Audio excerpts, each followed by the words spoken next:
The year was 1227.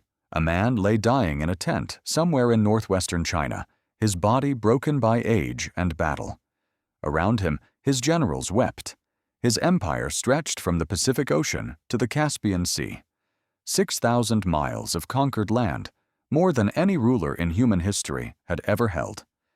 And yet, as his breath slowed and the world outside his tent trembled, he made one final chilling order. Tell no one. Not yet. Hide my death from the world. His name was Temujin. The world knew him as Genghis Khan. But what happened next, how his body vanished, where it went, and why no one has ever found it, remains one of the greatest mysteries in human history. Temujin was born around 1162 on the steppes of Mongolia, into a world of almost unimaginable brutality. His father was poisoned when Temujin was 9 years old. His family was abandoned by their clan and left to die on the frozen plains. For years, they survived on berries, roots, and rats. When Temujin was a teenager, a rival tribe kidnapped him and kept him in a wooden collar, like an animal. Most men broken that young stay broken. Temujin did not. He escaped. He built alliances. He traded loyalty for loyalty in a culture that rarely offered either. By his mid-30s, he had done something no one before him had accomplished. He had united the warring Mongol tribes under a single banner. In 1206, a great assembly of chieftains declared him Genghis Khan, the universal ruler. What followed defies easy description. Historians like John Mann, author of Genghis Khan, Life, Death, and Resurrection, have spent careers trying to capture the sheer scale of what one man unleashed on the world. The Mongol army was not simply a fighting force, it was a machine. Mobile, adaptive, ruthless, and terrifyingly intelligent. The conquests began almost immediately. Northern China fell, then Central Asia, then Persia. The cities of Samarkand and Bukhara, among the wealthiest and most sophisticated on earth, were reduced to ash. The Persian historian Atta Malik Juvaini, writing just decades later, described scenes that read like the end of the world, rivers running with ink from burned libraries, skulls piled into pyramids outside city walls. Genghis Khan did not conquer out of blind rage. That is the myth. The reality, according to scholars at the Mongolian National University and researchers who have studied the Yasa, the Mongol code of law, is more unsettling. He was calculating. He offered cities a choice: submit and be spared, resist and be annihilated. Most cities that burned had refused to surrender. It was a brutal policy, but it was policy. He was building something. He reorganized his army on a decimal system, units of 10, 100, 1,000, 10,000, a structure so efficient that military historians still study it today. He promoted generals based on merit, not birth.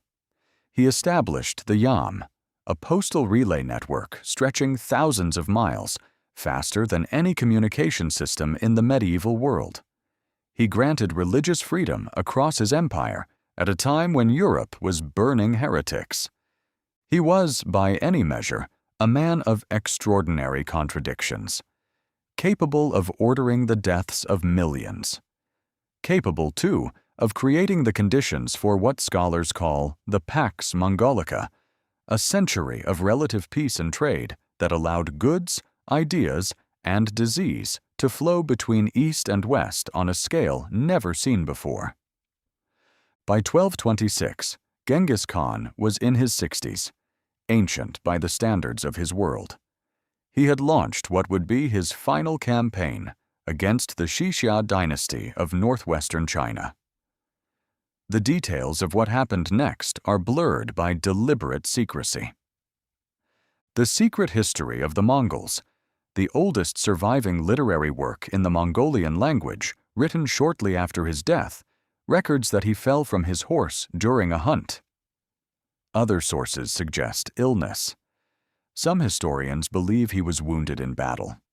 Marco Polo, writing decades later, claimed he was struck by an arrow. The truth is that no one knows.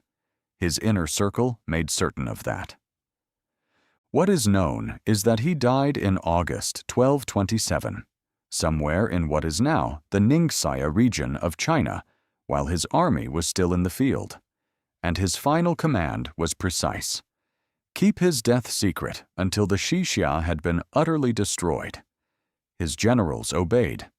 They concealed his body and continued the campaign. The Xixi surrendered.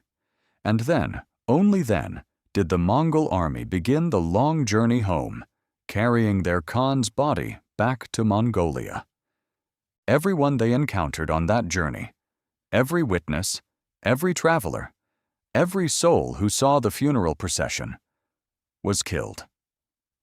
The burial itself was designed to be permanent. According to Persian and Chinese sources, Genghis Khan was interred somewhere near his birthplace, in the sacred Khenti Mountains of northeastern Mongolia, a region he had loved since childhood. A great forest was planted over the site. Rivers were reportedly diverted to flow across the grave. 1,000 horses were driven over the ground to obliterate any trace. His son, Ogedei, was declared the next great Khan. The empire continued. It grew even larger under his successors. At its peak, the Mongol Empire covered roughly 24 million square kilometers, nearly a quarter of the Earth's land surface. Nothing before or since has come close. But Genghis Khan himself had already been swallowed by the earth. In the centuries that followed, the search for his tomb became an obsession for historians, treasure hunters, and governments alike. The Mongolian government has repeatedly restricted excavation in the Khenti region, which many Mongolians consider sacred ground. A major Japanese-Mongolian archaeological project in the 1990s searched for years and found nothing. Satellite imaging, ground-penetrating radar, and drone surveys have all been deployed, and all have come up empty. What does it mean that the man who conquered more of the world than anyone in history has left almost no physical trace? Timothy May, one of the foremost scholars of Mongol history and author of The Mongol Empire, a historical encyclopedia, has written that this may have been exactly what Genghis Khan intended. He understood power. He understood legacy. He knew that empires built around a single body, a single tomb, a single holy site, become vulnerable to those who control that site. By disappearing, he made himself eternal. Not a relic to be worshipped or desecrated. A myth. Across Mongolia today, he is not a historical figure. He is something closer to a founding god. His face is on the currency. His name is on the airport in Ulaanbaatar.